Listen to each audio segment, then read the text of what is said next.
Muito boa noite, meus queridos amigos do Núcleo de Estudos Espíritas Caibar Schutel. Se vocês puderem, por favor, confirmar se estão me ouvindo bem para esse nosso estudo que está iniciando agora às 8 horas da noite. Eu agradeço muito para saber se o som está ok, se vocês estão me vendo. Vou tentar checar aqui também. Mas quem puder me dar uma boa noite ou um joinha aí, eu agradeço muitíssimo, viu? Muito boa noite a vocês todos.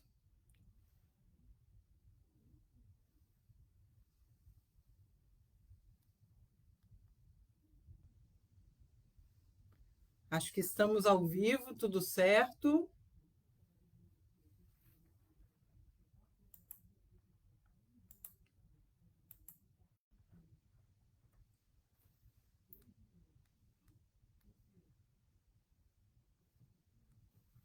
Muito boa noite. Quem puder me dar um joinha aí ou um comentário, me dá um alô, eu agradeço demais. Hoje nós estamos aqui no grupo, no Núcleo de Estudos Espíritas Caibar Schutel, com muita alegria e muita gratidão para mais um encontro, né, aqui.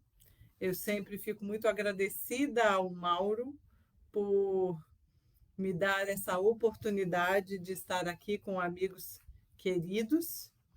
E o nosso tema de hoje é Deus, teu refúgio. Deus, teu refúgio. Com muita alegria. É muito bom poder estar aqui. Lembrando, né, que sempre é muito importante a gente estar ligado à nossa casa espírita, ao nosso lar espírita. É muito bom poder estar aqui com vocês. Então, nesse momento em que estamos nos conectando, né, nos conectando pelo coração ao Criador, né, ao Deus, a Deus, que é nosso refúgio, a Jesus, a espiritualidade amiga, que sempre vem nos auxiliar. O tema de hoje é um tema que me ajudou muito, como... Ô, Mauro, que bom, a imagem e áudio ótimos. Obrigada, boa noite, Sueli, querida, muito boa noite. É um prazer para mim estar aqui, minha amiga, que maravilha. Bom, esse tema foi muito importante para mim, Deus teu refúgio. Como vocês sabem, quem fala é quem mais tem que ouvir, não é mesmo? Então, me ajudou muito a refletir um pouco sobre a nossa relação com o Pai. Né?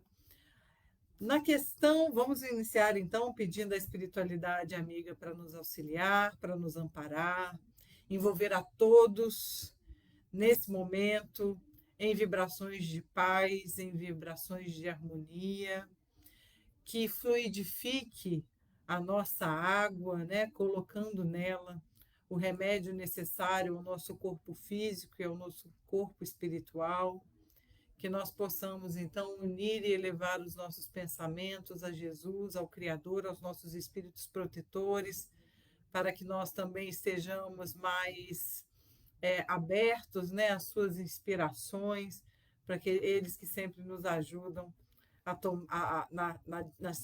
nessa nossa nada mole encarnação.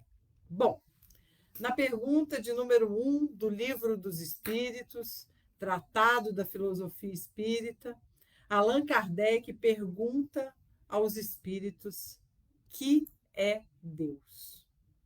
A pergunta de Kardec por si só já nos revela que Deus não é uma pessoa, já que Kardec não pergunta quem é Deus. Nós também sabemos que Deus não é um objeto ou algo material, porque também não perguntamos o que é Deus.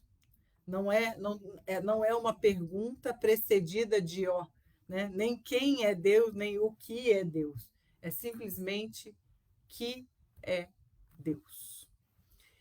Feita a análise, então, da primeira pergunta, nós passamos à resposta dada pelos espíritos. E a resposta da espiritualidade superior é a inteligência suprema, causa primeira ou causa primária de todas as coisas.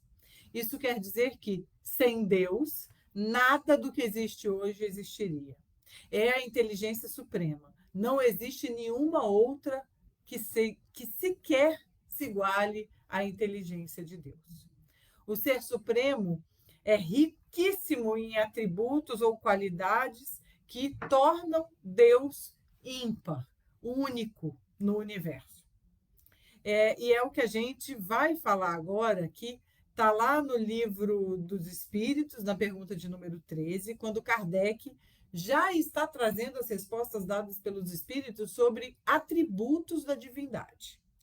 Deus é eterno, existe de toda a eternidade, não teve princípio e não terá fim. Não teve princípio nem terá fim. Nós temos princípio. Não nos é dado saber quando fomos criados, mas nós temos um princípio. Então aí já nós nos diferimos de Deus. Deus sempre existiu. É imutável, é sempre o mesmo hoje, como foi ontem e vai ser amanhã. É imaterial, quer dizer que a sua natureza difere de tudo que chamamos de matéria. De qualquer outro modo, ele não seria imutável, porque a matéria é sujeita a transformações. É único. Se tivessem muitos deuses, não haveria unidade de vistas, nem unidade de poder na ordenação do universo. Um Deus superaria o outro em algum momento. É soberanamente justo e bom. É infinitamente misericordioso. E interessante, meus amigos, que soberanamente justo e bom é a sabedoria providencial, a providência das leis divinas se revela até nas mais pequeninas coisas, nas coisas que nós julgamos insignificantes, mas também nas maiores coisas. E essa sabedoria não permite que se duvide nem da justiça, nem da bondade de Deus. Se a gente for falar de uma exemplificação do que é bom e justo ao mesmo tempo, a gente pode falar da reencarnação. A reencarnação é a exemplificação que a gente traz para perto da gente, que talvez seja a mais clara de como Deus é justo e bom, e como bondade e justiça andam sempre juntos. No livro Domínios da Mediunidade de André Luiz, no capítulo chamado Fascinação, André Luiz está à frente ali, está num grupo que está fazendo um acompanhamento, um auxílio num tratamento de um caso de obsessão. Uma senhora está sob comando de entidades das sombras, e ela se levanta de uma maneira estranha, ela fica rodopiando como se ela tivesse um motor debaixo dos pés, e ela cai no chão em convulsões, e ela acaba inspirando ali ao grupo de André Luiz, aos espíritos amigos que estão ali presentes, ela acaba causando neles profunda piedade. Só que essa mulher, que estava sob o comando dessas entidades, uma dessas entidades em especial atuava nessa mulher de maneira mais forte. André observa que essa entidade em específico tinha um desejo de aniquilar a existência daquela mulher. Aquela senhora infeliz, ela chegava a quase uivar, gritava, se debatendo no chão da sala, e estava ali sob o olhar compassivo dos mentores que estavam em prece, orando a Deus em silêncio. E ela, então, rolando no chão, ela adquiria um aspecto animalesco, como nos diz André Luiz nesse livro, e apesar ali de estar sob a guarda generosa das sentinelas da casa, né? Era um socorro, existiam os espíritos protetores ali, André Luiz ressalta isso, mas era um momento ali realmente de socorro, tanto para ela quanto para aquele grupo de espíritos obsessores, né?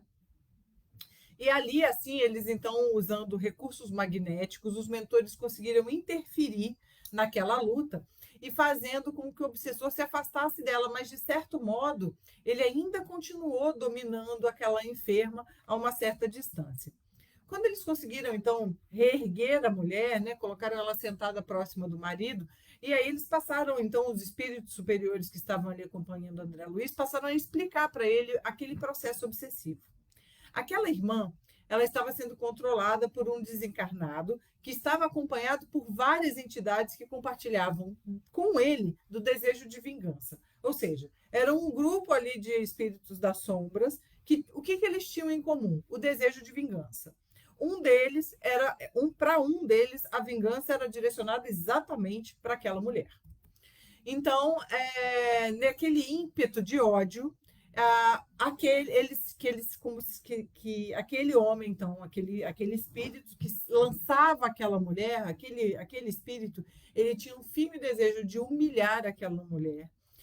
E que não fosse, se não fosse toda aquela ajuda fraternal que ela estava recebendo, André Luiz fala que ela estaria numa situação, inclusive, mais comprometida. Aí um dos mentores, então, após analisar os fatos que uniam aqueles dois espíritos ao longo dos tempos e quais eram as raízes daquela desavença entre eles, percebe que aquela desavença vem de longa data. Ele não quis entrar em detalhes ali com o André Luiz e com os demais do grupo, porque seria dar destaque ao mal, né? Ele ia ficar contando aquele episódio que causou toda aquela infelicidade. Ele só diz que aqueles dois, aquela infelicitação mútua, ela já durava mais de 1000 anos, mais de um milênio, né? Em que eles nutriam, né, aquele ódio um pelo outro. O obsessor conta ainda que o obsessor contou para esse mentor que ele fazia saques para satisfazer aquela mulher nas mais remotas eras. Ele fazia saques para satisfazer aquela mulher e ela não correspondeu ao amor dele. E ele ainda, para atender aos caprichos dela, teve a infelicidade de matar os próprios pais. E os espíritos amigos, então, relatam que aquele obsessor, naquele momento, tinha o coração como se fosse um vaso transbordando fel. Né? E aí você já pode estar se perguntando, tá bom, Roberto, e o que isso tem a ver com o fato de Deus ser soberanamente justo e bom, o atributo da divindade que a gente está vendo? E aí eu te digo, sabe qual foi a solução para esse caso? Cleusa, que está aqui, Niel, que está aqui, qual foi a solução desse caso, que já durava, um ódio que já durava mais de 1000 anos? A seguinte solução. Eles ficaram ali trabalhando mais algum tempo, né? E gradativamente a enferma foi se acalmando. E terminada ali a crise, André perguntou para o orientador, né, ao mentor que estava conduzindo aquele socorro, qual que seria o remédio definitivo para aquela situação tão dolorosa. E o mentor então diz: o doente, ou a doente, melhor dizendo, a doente está sendo preparada, tendo isso em vista a solução mais justa para esse caso. Ela e o algoz em breve serão mãe e filho. Não há outra alternativa na obtenção do trabalho redentor. As energias divinas do amor puro serão mais profundamente tocadas em sua sensibilidade de mulher e a nossa irmã praticará o santo heroísmo de acolhê-lo no seio do lar. E diz, o mentor então diz, louvado seja Deus pela glória do lar. Então, Deus perfeitamente justo e bom. Um ódio profundo de mais de 1000 anos, ela numa existência passada magoando profundamente esse espírito, né? O obsessor, ele em maior número de casos, né? Ele é uma pessoa que foi ferida, né? Ele foi magoado. E está tentando reaver, né? Fazer justiça ali com as próprias mãos pela perda que foi imputada a ele. Então, esse espírito profundamente magoado outros delitos foram advindos dessa relação, né? Ele foi levado ali naquela relação com ela a cometer o delito contra os próprios pais, né? O desencarne dos próprios pais foi causado por ele, e ela abandonando esse homem há muitos anos atrás. Deus, então, permite que o amor de mãe viabilize uma nova encarnação, o início da transmutação desse ódio para amor. Começar a transmutar esse ódio para amor. Muito provavelmente não terá sido uma maternidade fácil, né? Talvez tenha sido uma maternidade muito conturbada, a gente não sabe. Mas os laços maternais, a paciência dariam a essa mulher a oportunidade justa de através do trabalho ali na maternidade, né, do empenho, da resignação, da paciência na maternidade, e misericordiosa, porque ela vinha sofrendo com os ataques desse obsessor. Então, a justiça e a misericórdia divina atuando aqui, dando a ela a oportunidade de restaurar, reabilitar e certamente amenizar o rancor que tinha mutuamente ali de 1000 anos. Então, Deus, além de justo e bom, é onisciente, aqui progredindo nos atributos da divindade. O onisciente é aquele cujo saber é ilimitado, ele domina tudo. Ele é onipresente, ele está em todos os lugares, todas as partes. É onipotente, ele pode tudo, é o todo-poderoso. Ele é único, e ele é onipotente porque ele é único, né? Então tem alguns atributos da divindade que conversam entre si. Se tivesse mais de um Deus, ele não seria onipotente, porque ele estaria talvez subordinado ao desejo de outro Deus, ou à vontade, melhor dizendo, de outro Deus. Se não pudesse desse poder soberano, né, um Deus poderia ser mais poderoso que o outro.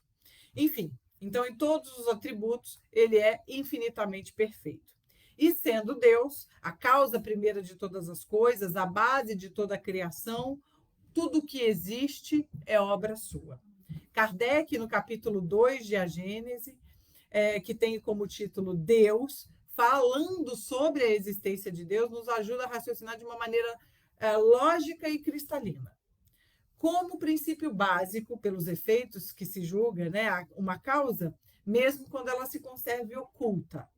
Ele dá até um exemplo meio triste, mas é muito verdadeiro, né? Se a gente vê um pássaro voando nos céus e ele é atingido por um tiro de chumbinho, né? Um grão mortífero de chumbo, como diz Kardec, a gente deduz que foi um excelente atirador, um atirador de uma excelente mira que acertou aquele pássaro. Ainda que a gente não tenha visto o atirador. A gente só viu o passarinho caindo, mas poxa, que mira, né? Ele atirou e acertou no passarinho. Então, é um exemplo muito triste que Kardec traz lá na Gênese, mas é verdadeiro. Então, mesmo que eu não veja o Criador, eu posso presumir a existência dele pelo efeito. Então, eu vejo o passarinho tomando o tiro e falo, poxa, esse atirador tem uma excelente mira, né? Então, não se faz necessário que eu veja uma coisa para saber que ela existe. E vendo o efeito, a gente chega ao conhecimento da causa. Outro ponto que Kardec exalta com uma lógica, a existência de Deus, assim, a existência é tão absorvida, é tão absoluta, que ela chega a ser um axioma, e um axioma é uma afirmação que não precisa ter demonstração, né? É uma afirmação que não precisa de prova. É um conceito que é muito utilizado na lógica, na física e na matemática. Então, o axioma aqui é que se todo efeito inteligente tem que vir de uma causa inteligente, se todo efeito inteligente é desdobramento de uma causa inteligente. Não tem como eu ter um desdobramento inteligente de uma causa qualquer. Sem querer eu fiz uma coisa muito, muito maravilhosa. Não seria a realidade aqui para a criação, né? Se a gente vê uma máquina, uma obra de engenharia, ou mesmo uma obra de arte, como nos diz Kardec lá, a gente pergunta, nossa, quem é o autor? Quem é o pintor? Quem é o engenheiro que fez essa obra? Né? Ou um prato muito gostoso, sabe, Mauro? Uma obra de arte da culinária. Nossa, quem é o cozinheiro? Quem é o chefe que fez esse prato maravilhoso? A gente não pode imaginar que seja uma resposta, ele fez a si mesmo. né? Ele construiu a si mesmo. A gente não pode fazer igual Chicó no Alto da Compadecida, do genial Ariano Suassuna, falando: ah, não sei, só sei que foi assim, né? Como se tudo fosse obra do acaso, como se aquela máquina, aquela obra de arte tivesse feito a si própria. A gente não acredita, não é possível. Esse bolo maravilhoso, ele não se fez sozinho, né? A gente espera que tenha algum gênio por trás daquilo, uma pessoa de muita inteligência. Por exemplo, Mauro, por exemplo, Carlos Eduardo, a gente todo dia de noite, ou mesmo durante o dia, eu mesma aqui hoje, agradeci profundamente pela criação de um homem, de um americano chamado Willis Carrier. Talvez se eu mostrar a foto de Willis Carrier aqui para vocês, vocês não vão reconhecer, não vão saber quem é, né? Talvez a gente não se reconheça esse homem, mas diariamente, esse homem salvou a nossa encarnação de um sofrimento atroz. Aqui no Rio de Janeiro, então, nem se fala, né? Vocês também estão no estado do Rio. Todos os dias nós nos deleitamos com o efeito inteligente que teve como causa a inteligência e o trabalho desse homem, o trabalho inteligente. Willis Carrier, meus amigos, hoje nós vamos fazer uma prece para ele antes de dormir, porque ele inventou, em 1902, o ar-condicionado. Então, eu nunca tinha visto o rosto do Willis Carrier, mas todo dia eu agradeço. Nossa Senhora, quem inventou o ar-condicionado é um gênio. Está aqui. O nome dele é Willis Carrier, então hoje à noite vamos agradecer por ele, em 1902, ter salvado a nossa vida inventando o ar-condicionado. Então, nós temos um efeito, e por ele a gente deduz a causa, sem ser necessário eu ver a causa, que é o caso do passarinho. Eu tenho um efeito inteligente que tem que ter uma causa inteligente, a gente está dando aqui o ar-condicionado, não seria um por acaso que ele inventaria o ar-condicionado, precisou de uma pessoa com pensamento acima da média, né? Eu, com a minha inteligência, vou no máximo te abanar. O Willis Carrier foi lá e fez um ar-condicionado, né? Então, olhando à nossa volta sobre as obras da natureza, a harmonia de todas as coisas, a perfeição de tudo que tem no universo, e sabendo que não há efeito sem causa, e que todo efeito inteligente tem que ter uma causa inteligente, a Doce Meimei, irmã de Castro Rocha, no livro Pai Nosso, que é um livro ditado a Chico Xavier, em que Meimei se inspira ali na prece dominical, né, nas frases do Pai Nosso, a Doce Meimei, ela compõe nesse livro vários poemas e vários contos, lembrando as lições inesquecíveis de Jesus, e ela nos traz um conto que reforça aqui com uma beleza e com uma emotividade muito características da Meimei, tudo isso que a gente está dizendo aqui sobre a existência de Deus. Deixa eu ver aqui, a Deise está falando. Sempre agradeço por ele ter inventado o ar-condicionado. Então, Deise, hoje a gente vai fazer uma prece especial para ele, né? Porque é um efeito inteligente de uma causa inteligente ou de um homem inteligente. Mas aqui a Doce Meimei, ela reforça tudo isso que a gente está dizendo, mas de uma maneira muito poética, de uma maneira muito carinhosa, né? De uma emotividade que é muito característica da Meimei. Nesse livro Pai Nosso, ela tem um conto que é a existência de Deus. E a Meimei nos conta que um velho árabe analfabeto orava com muito fervor, com muito carinho, a cada noite.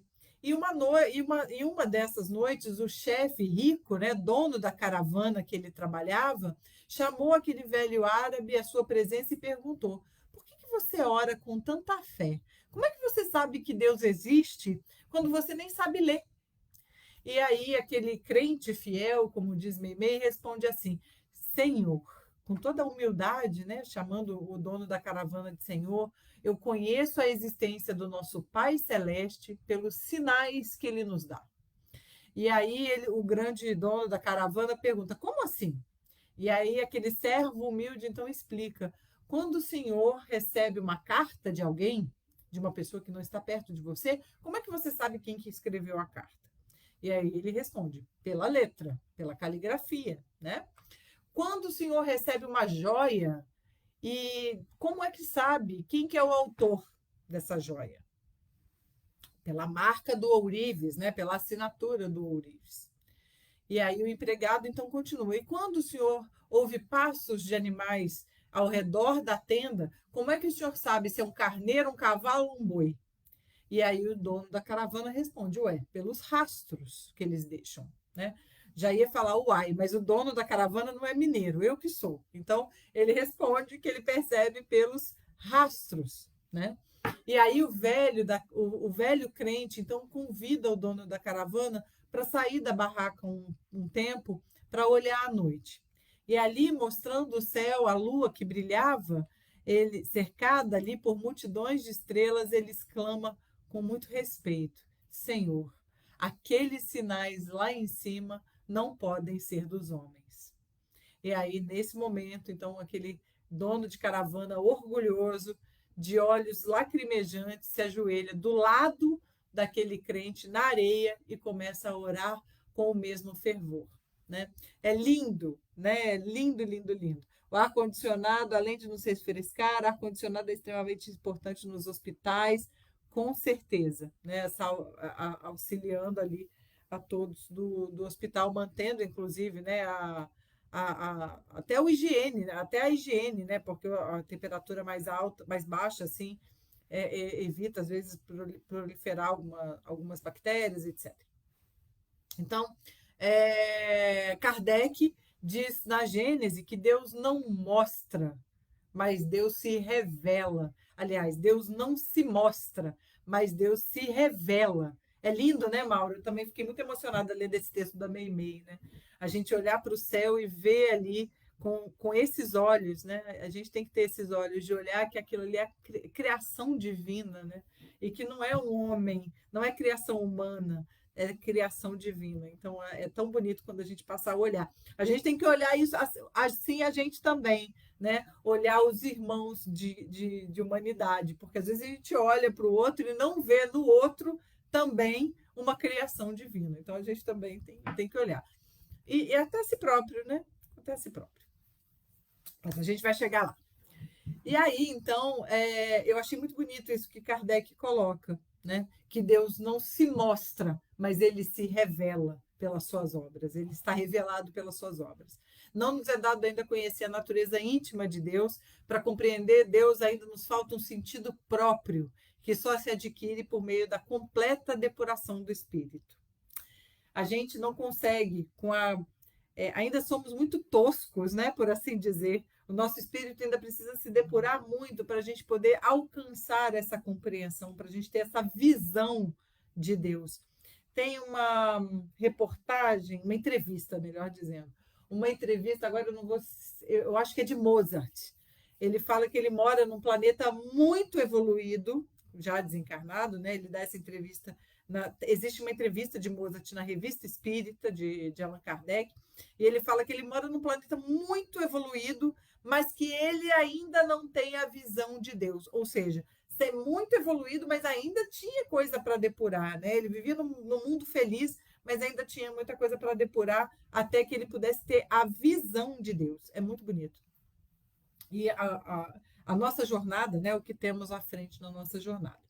No livro A Era do Espírito, de psicografia de Chico Xavier, e também a autoria de Herculano Pires, porque são diversos espíritos que Chico, então, psicografa, esses irmãos, e aí Herculano Pires vem depois da psicografia do Chico, fazendo uma resenha, né? Fazendo comentários,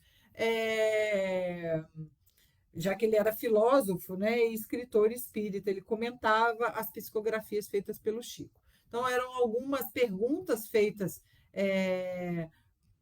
pelos encarnados, respondidas por Emmanuel e outros trabalhadores do plano espiritual, através da mediunidade do Chico e com alguns comentários de Herculano Pires. Nós temos um livro, nesse livro, A Era do Espírito, o capítulo 28, o título dele é Como Consideramos Jesus.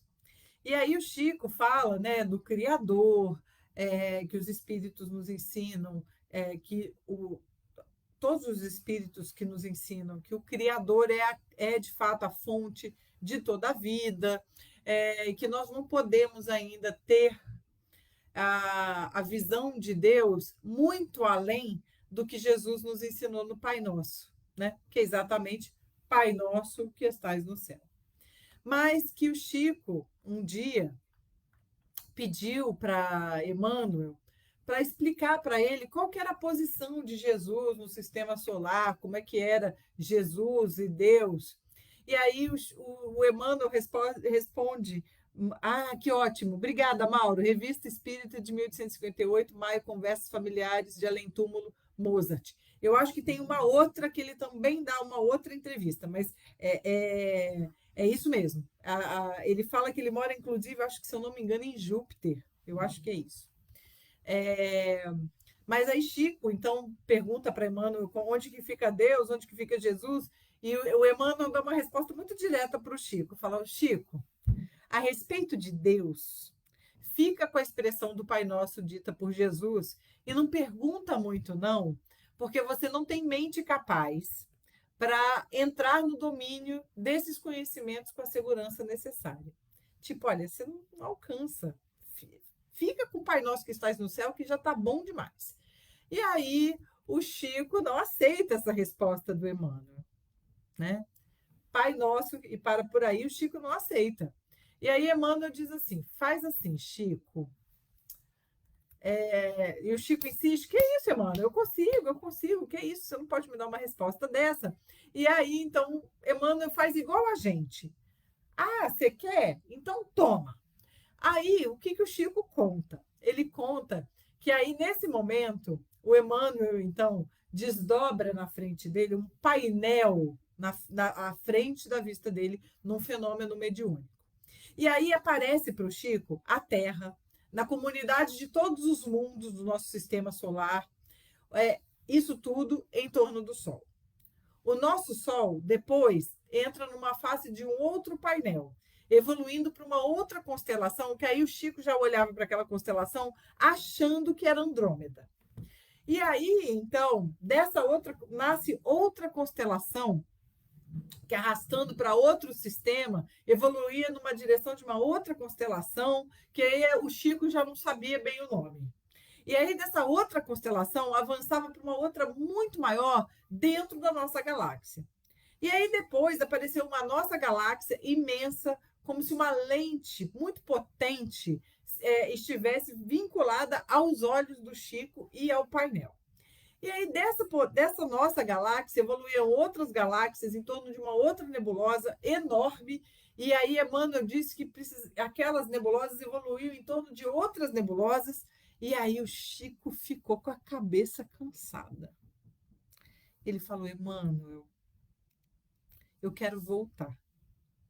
Porque a sensação que o Chico tinha é que ele tinha saído de um foguete na Terra e tivesse se perdido no espaço. E ele sentiu uma vontade louca de voltar para casa e ficar no lugar dele, no cantinho dele. Ele conta que ele sentiu uma vontade enorme de voltar, deitar na cama e tomar um café. Porque tudo está dentro de uma grande ordem divina. Cada mundo, cada sistema, cada galáxia, tudo orientado por inteligências divinas. E Deus, para lá disso tudo, sem que a gente consiga fazer uma definição. Chico diz, inclusive, que quando a gente pergunta, né, essa parte, mas e Deus, como é que é, onde fica? A sensação que a gente tem é que a gente está pisando numa terra movediça, que a gente não consegue firmar o pé. É assim que ele traduz nesse capítulo. Quando eu li isso a primeira vez, nessa parte, isso aí é um mistério. Aí mistério por quê? Pergunta para eles aí, Kardec, a gente quer saber, né? E aí essa história do Chico me fez entender. A gente tem um processo de aprendizado que a gente vai consolidando ao longo do tempo. A gente, às vezes, tem dias que tem dias super atribulados. Hoje, inclusive, é um desses para mim. Em que a gente é desafiado em um monte de frentes. Eu não estou falando de dias dolorosos, não. Que a gente é desafiado na dor de perder um amigo, de perder um emprego, de perder, de perder um casamento, de um filho estar doente. Não é essa dor. Às vezes a gente tem um dia difícil só, né? um dia de muito trabalho, em que a gente é questionado o tempo todo, a gente tem vários problemas para resolver, várias atribuições para a gente dar conta. Quando chega no final do dia, a gente não está intelectualmente ou fisicamente cansado, a gente só quer ir para o nosso cantinho, tomar um banho quente, colocar uma roupa confortável, de preferência aquela roupa bem velhinha, tomar um café com comer um bolinho. Então, é isso. É o que a gente dá conta. Porque muito além disso, como o Chico insistiu com o Emmanuel falou assim: ah, então tá, eu vou te mostrar. E aí mostrou um pequeno pedaço e o Chico já não alcançou mais, já não sabia nem onde ele estava. Ele só queria voltar para casa, porque ele perdeu completamente o rumo. Né? Na pergunta de número 76 do Livro dos Espíritos, a gente tem assim: que definição pode se dar dos espíritos? E a espiritualidade responde: pode-se dizer que os espíritos são seres inteligentes da criação, povoam o universo fora do mundo material. Ou seja, nós somos criaturas divinas. Nós tivemos início, Deus é eterno, diferente. Mas tudo que nos é dado saber, isso é tudo que nos é dado saber até esse momento da evolução. A nossa luta é muito outra. Na pergunta de número 14 do Livro dos Espíritos, a espiritualidade superior diz assim: Deus existe. E disso você não pode duvidar, porque isso é o essencial. E a espiritualidade diz assim: creia em mim, não vai além. Não se perca num labirinto de onde você não vai conseguir sair. Isso não vai te tornar melhor. Vai te tornar talvez um pouco mais orgulhoso, porque você vai achar que sabe, que entendeu e na verdade não entendeu. Deixa de consequência, né, de lado todos esses sistemas. Você tem bastante coisa para se preocupar que te toca muito mais perto, começando por você mesmo. Estuda as suas imperfeições, né? Conhece-te a ti mesmo. Estuda as suas imperfeições, tenta se livrar delas. Isso vai ser muito mais útil do que tentar penetrar o impenetrável. É isso que a espiritualidade diz. Né? Então, a gente que ainda não conhece, gente, isso em 1850 e poucos, 1857, quando foi lançado, 1850 e poucos, porque o Kardec estava trabalhando no Livro dos Espíritos antes do lançamento. Imagina hoje, então, em 1857, a gente tinha muito menos conhecimento do que a gente tem agora. Imagina o que era falar em estrelas. Não tinha foguete, gente, não tinha computador, não tinha celular, não tinha, né, não tinha ônibus. E aí imagina para a espiritualidade tentar explicar Deus em 1800 e pouco. Mas o que é mais bonito disso tudo é que mesmo a gente olhando para o que foi dito em 1857, faz todo sentido. Continua fazendo todo sentido. É o que Kardec diz sobre a doutrina espírita, né? A fé inabalável só o é aquela que pode encarar a lógica, né? A razão de frente em qualquer tempo da humanidade. Então, talvez a gente não tenha tido conhecimento aqui, a gente tenha ampliado o nosso conhecimento e o que a gente ampliou não refuta o que foi dito lá atrás. Mantém, só amplia, é diferente, não muda, amplia, é diferente. Né? Então, a gente ainda não conhece essa natureza divina, mas nós temos a afirmação mais importante: somos criaturas divinas. E aqui, meus amigos, a parte que nos traz consolo, que nos abriga. Somos criaturas divinas. Somos criaturas divinas. Eu estou refletindo isso porque a gente esquece dessa nossa natureza divina. Somos criaturas divinas. Na Gênesis, no Pentateuco, né, na Gênesis, no mesmo capítulo que tem o Deus, que a gente estava falando aqui do exemplo do passarinho, tem uma das frases mais consoladoras do Pentateuco kardeciano. No item A Providência, desse capítulo Deus, que é o capítulo 2 da Gênesis, está escrito assim: a providência é a solicitude de Deus para com as suas criaturas. Ele está em tudo, ele vê tudo, ele preside tudo, ele comanda tudo, mesmo as menores coisas. E nisso que consiste a sua ação providencial. A solicitude é boa vontade, o Pai tem boa vontade conosco. Somos suas criaturas. A natureza inteira está envolvida em fluido divino.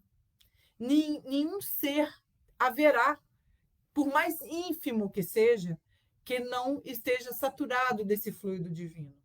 Nós estamos constantemente em presença de Deus, na presença de Deus. Boa noite, Cleonice. Que maravilha que você está aqui com a gente. Para a gente tangibilizar um pouco isso, imagina que nós somos peixinhos num imenso aquário de Deus. Peixes grandes, peixes pequenos, estrela do mar. Se a gente faz uma borbulha, Deus o sabe. Né? E assim é assim que funciona a prece. Quando nós fazemos uma prece, nós imprimimos nesse fluido o nosso pensamento, a nossa intenção, e Deus nos ampara. Pedro e Jesus, no livro Boa Nova, no capítulo A Prece Dominical, lá no Boa Nova, gente, eu lendo esse capítulo, eu fiquei muito encantada com o que Jesus diz a Pedro, né? Porque Pedro está perguntando, Deus ouve todas as preces? E aí Jesus diz uma coisa para Pedro que tá queimando na minha cabeça. Ele diz o seguinte: Pedro, a oração é o nosso recurso de comunhão permanente, ininterrupta com Deus, constante. A oração é o nosso recurso de união, conexão com Deus permanentemente. Nesse intercâmbio, aí olha só, olha que coisa maravilhosa. Gente, isso tem que mudar a nossa relação com Deus. Olha o que Jesus fala. Nesse intercâmbio incessante, sem parar, as criaturas devem apresentar ao Pai o que vai no seu íntimo. Os seus desejos, as suas esperanças, as suas dúvidas, as suas amarguras. Essa confidência, essa intimidade com Deus vai nos atenuar dos cansaços do mundo, vai nos restaurar as energias, porque Deus nos concederá de sua luz. Não vai fazer o que a gente quer, porque a gente não tem conhecimento nem para saber o que é melhor para a gente. A gente é muito ligado, coordenado ainda pelos nossos orgulhos, pelas nossas vaidades, pelos nossos egoísmos, pelos nossos vícios, né? Mas Deus vai nos amparar. Se a gente criar essa intimidade com Ele, né? E a gente muitas vezes vai perceber o amparo dele. Às vezes a gente passa batido, a gente não coloca essa comunhão com Deus de uma maneira intencional, tão intencional, né? E aí, Jesus fala mais uma coisa com Pedro, e essa aqui é muito importante para nós. Ele fala: Pedro, é necessário que a gente cultive a prece de uma maneira tão natural como a nossa respiração. Gente, olha o que Jesus falou com Pedro. É uma comunhão ininterrupta, constante, e tem que ser natural para a gente acontecer como se fosse a respiração. A gente não pensa para respirar. A gente não fica assim, agora eu vou respirar, agora eu vou expirar, inspirar, expirar. A gente não pensa, a gente faz, é natural. Assim deve ser a nossa comunhão com Deus, e assim é. O que muda, o que deve mudar, o fato que a gente tem que vigiar, né? Porque é vigiar e orar, né? O que a gente está imprimindo nesse fluido divino que a gente está mergulhado? Eu, Roberto, estou mergulhada, todos nós estamos. Se eu fico pensando assim, nossa, vai dar tudo errado, nossa, como eu sou infeliz, nossa senhora, aquele outro fez isso comigo, eu estou muito magoada, eu estou angustiada, é isso que eu estou imprimindo na minha comunhão com Deus. É isso que eu estou exalando na minha comunhão com Deus. Não era muito melhor Senhor, me ajude, me ampare e me socorra no meu momento de aflição? É diferente, né? É a intenção. Cleonice, estude esse livro e eu já te adianto uma coisinha. Você vai chorar. Porque tem uns capítulos ali que nos emocionam profundamente. Quando você chegar em alguns capítulos como... Eu vou te dar spoiler, não vou te dar spoiler do que fala no capítulo, mas eu vou te falar para você já preparar a caixinha de lenço. O capítulo de Joana de Cusa é maravilhoso. O capítulo... Eu vou ser injusta aqui, porque tem muitos capítulos, senão daqui a pouco eu acho que tem 30 capítulos o Boa Nova. Vou te falar do que os 30 são maravilhosos. Mas o Joana de Cusa me marcou muito. O de Zaqueu me marcou muito. E também o de Maria. O de Maria. Joana de Cusa, Zaqueu, Maria. Se eu sento para ler o capítulo de Maria, eu choro. Todas as vezes. Mas assim, né? Só estou te falando. Esse da oração dominical é muito bonito, que Jesus está ensinando o Pai Nosso aos apóstolos, é muito bonito. As primeiras pregações de Jesus, quando ele conhece Pedro, ele começa a rebanhar ali os seus. É o último, Maria é o último, Mauro, é isso mesmo. É de sentar e chorar, mas é belíssimo, é belíssimo. Então, a gente tem que ver, assim deve ser a nossa comunhão com Deus, né? E a gente observar. Então, eu falo mais uma vez: a providência é a solicitude divina, né? A boa vontade de Deus para com as suas criaturas.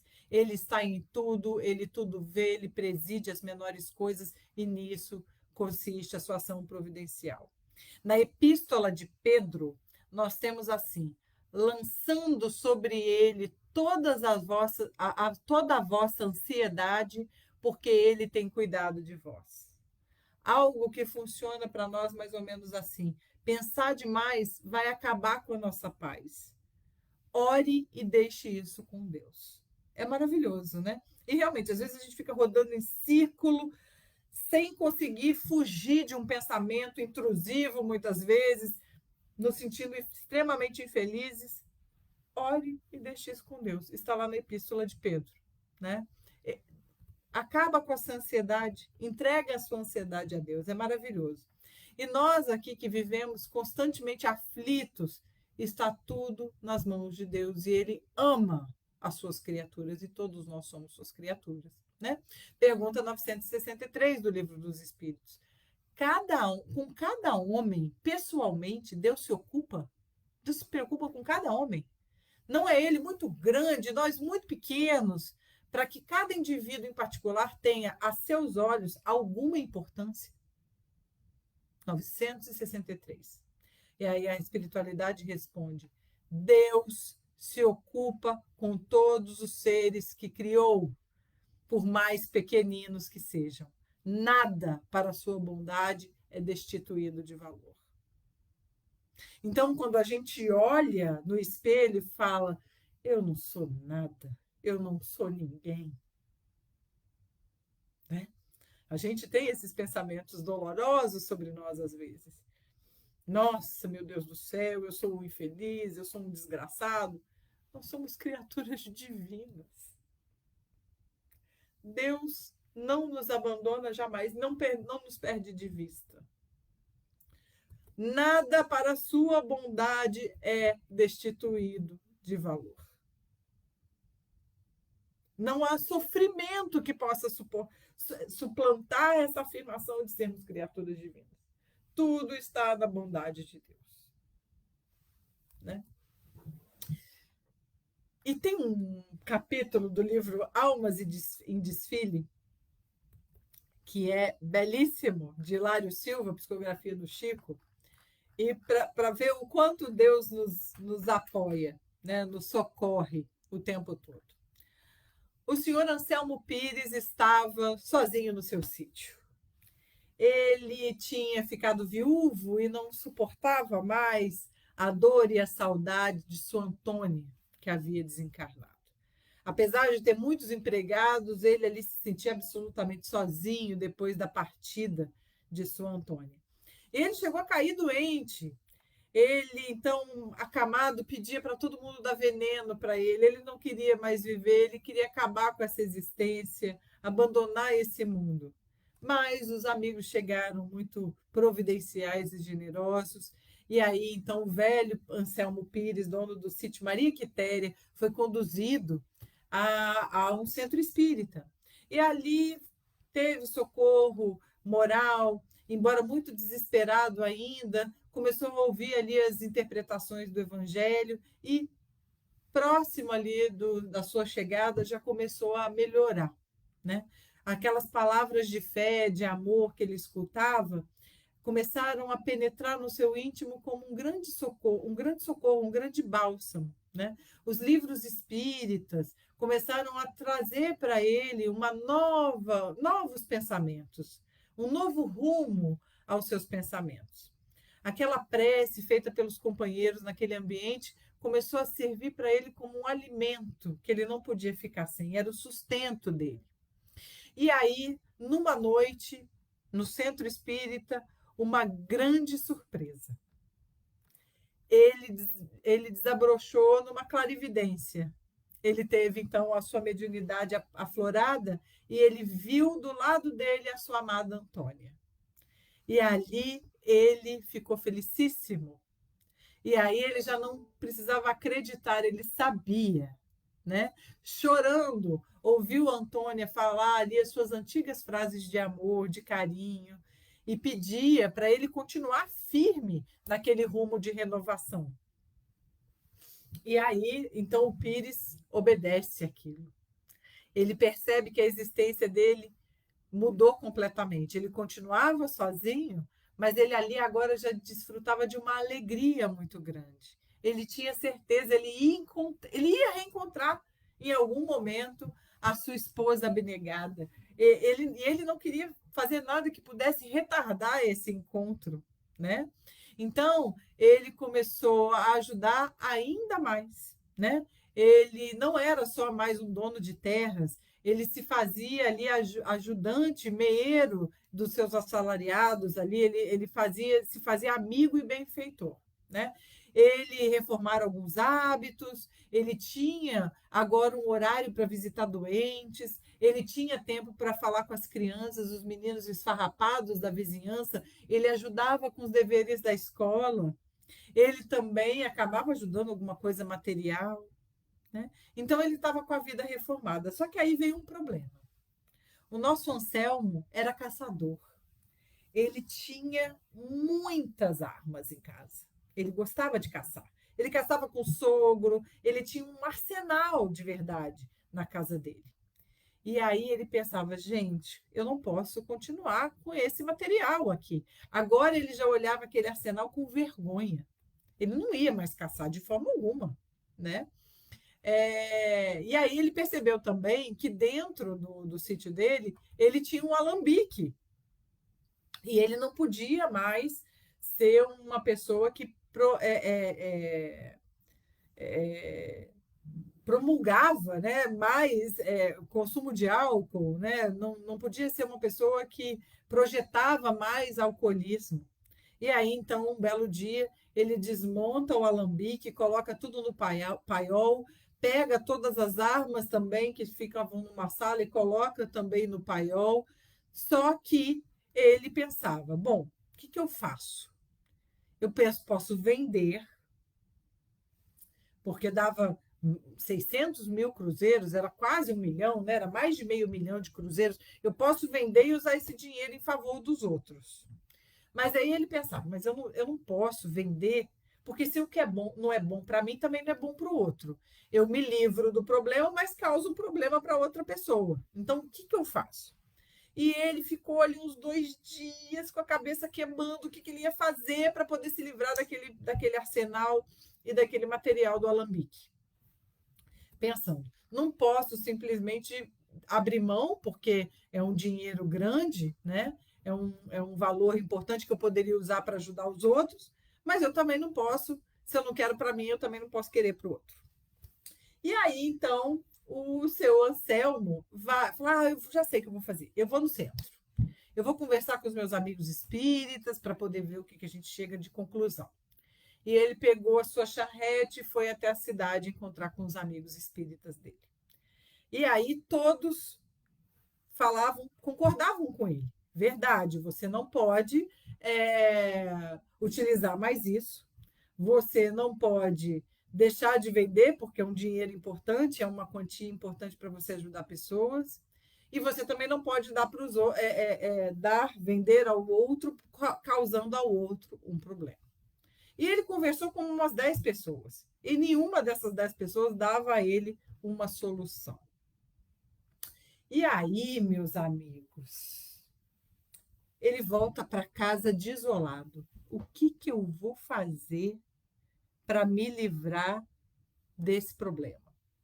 Quando ele está no meio do caminho voltando para casa, ele vê uma pessoa que trabalha no sítio dele vindo em disparada no cavalo para se encontrar com ele no meio do caminho. E ele pensa: meu Deus, vem aí um problema. Porque para o Zé sair lá do sítio e vir me encontrar, o que será que está acontecendo? E aí, quando eles finalmente se encontram, ele fala: Zé, o que aconteceu?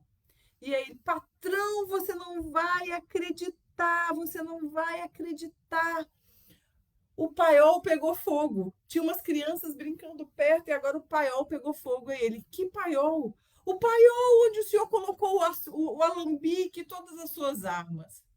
Naquele momento, o seu Anselmo Pires olha para o Zé, sente que um peso enorme foi tirado das suas costas e dá uma bela de uma gargalhada.